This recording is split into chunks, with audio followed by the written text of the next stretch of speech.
when Mark Jensen, a decorated war veteran, pulled up to his daughter's elementary school with his loyal K9, Rex.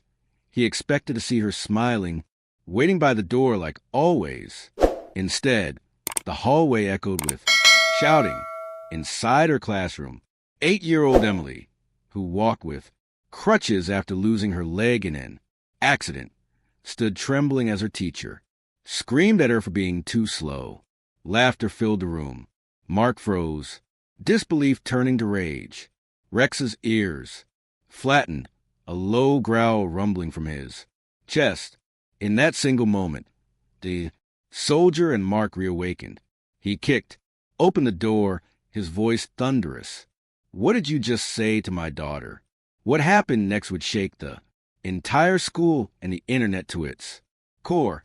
Before we start, make sure to hit like, share, and subscribe.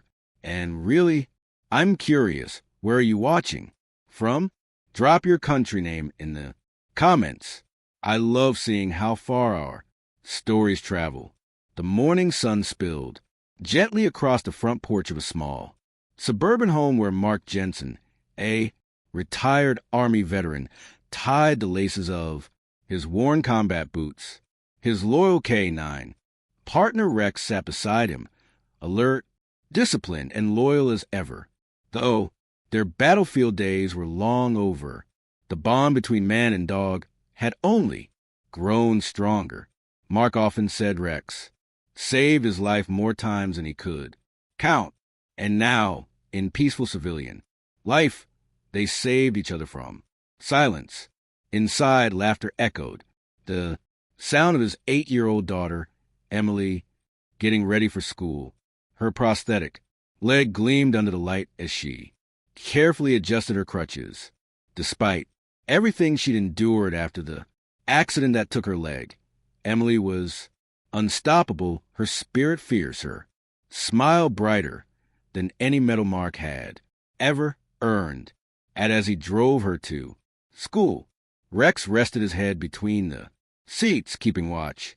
"Be brave, kiddo," Mark said softly as they pulled up. She saluted him with a grin, just like he'd taught her.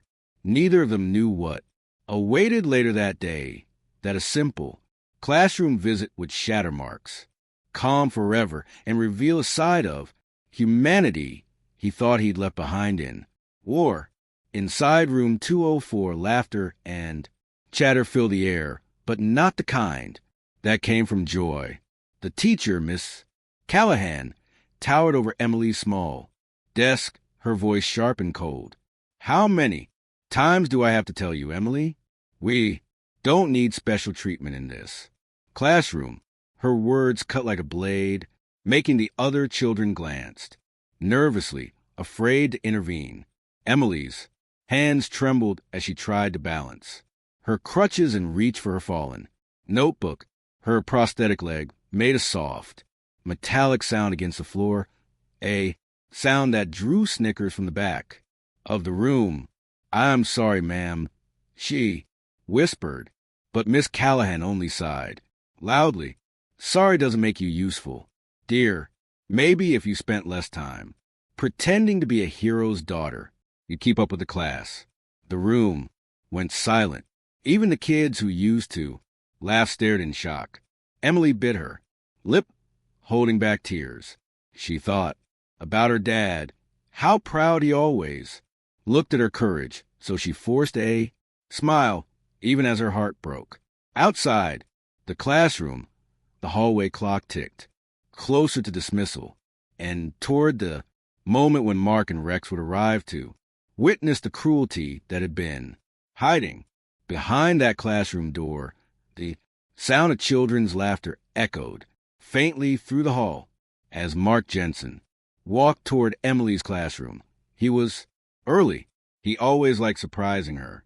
Beside him, Rex trotted calmly, his leash loose in Mark's hand, tail swaying in quiet anticipation. But then, just as Mark reached the door, Rex froze, his ears perked, nose twitching, body tensing like a drawn bow. From inside came the sharp crack of a ruler hitting a desk Then a voice, angry, cruel. Pick it up, Emily, or should we wait all day? For you to balance on those sticks? Mark's jaw clenched. He peered through the small glass window and his heart stopped. His daughter stood at the front of the class, tears streaming down her face. As Miss Callahan loomed over her, the other kids looked away, too afraid to speak. Before reason could stop him, Mark pushed the door open with a force that startled everyone. The room fell into stunned silence. Rex growled low, stepping protectively in front of Emily. Mark's eyes locked on the teacher, cold, hard, unblinking. "What did you just say?" "To my daughter?" he demanded, voice trembling with restrained fury. "MS," Callahan stammered. "As sir, this isn't what it looks like, but it was," and every student in that room knew it. The air in the classroom turned thick with tension. Every child sat frozen, eyes darting between the furious veteran and the pale-faced teacher. Mark Jensen stepped closer, his voice low but steady, the kind of tone soldiers used before battle. "You made my daughter cry. Now you're going to tell me why, miss." Callahan straightened her blouse, nervously tried to regain authority. "Mr. Jensen, your daughter has been disruptive. She doesn't follow instructions. She slows the class down." "Disruptive?" Mark interrupted sharply. "She's got one leg and still gets up every day to come here with a smile. You think that's a disruption?" Rex growled softly, sensing Mark's anger. Emily clung to her father's arm, whispering, "It's okay, Daddy. Please don't be mad." Her voice cracked and the room silence broke. A few students began murmuring, some even recording on their phones. The principal rushed in, alarmed by the noise. "What's going on here?" he demanded. Mark turned toward him, his hand trembling as he gestured at the teacher. "Ask your staff what kind of lessons they're teaching here." Tears welled in Emily's eyes as she finally spoke up, barely a whisper, but powerful, enough to silence everyone. She said, "People like me don't belong here." The principal's face turned pale, and in that moment, the truth was undeniable. By that evening, the video taken by one of the students had already hit the internet. Within hours, it spread across social media. A veteran bursting into his daughter's classroom to defend her against cruelty.